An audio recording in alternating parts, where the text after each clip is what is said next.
আচ্ছা, আপনারা খাওয়াকে কি বলেন? হান দাইতে। আচ্ছা, আপনাদের বরিশালের আঞ্চলিক ভাষায় কাকাকে কি বলেন? কাকারে তোমরা দুদু কইরা বলাই।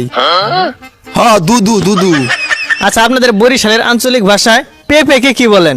মোরা তো কম্বা কইরা কই। কুম্বা। কুম্বা হ্যাঁ। বানান করেন তো। কোকার কোম ওম্বা ওম্বা কোম্বা। আচ্ছা, আপনারা তাড়াতাড়িকে কি বলেন? মোরা তো ওই আরে কই দিল সেট কইরে। আচ্ছা, টক জাতীয় খাবার যে টক, সে টককে কি বলেন? মোরা তো হিয়ারে কই টেঙ্গা। এক সে টেঙ্গা। আচ্ছা, আপনাদের বরিশালের আঞ্চলিক ভাষায় মেয়েকে কি বলেন? মোরা তো ওই আরে মাতারি কইরা বলা। এ মাতারি এ মেয়ায়। আচ্ছা, আপনারা এই যে মুখের থুতুকে কি বলেন? মোরা তো হিয়ারে সেপ কই সেপ। আপনাকে ডাকে এটাকে কি বলেন? মোরা তো ওই আরে কই জানে রে বলায় বলায়। আচ্ছা, তাহলে আপনারা নদীকে কি বলেন? নদীরে তো মোরা গান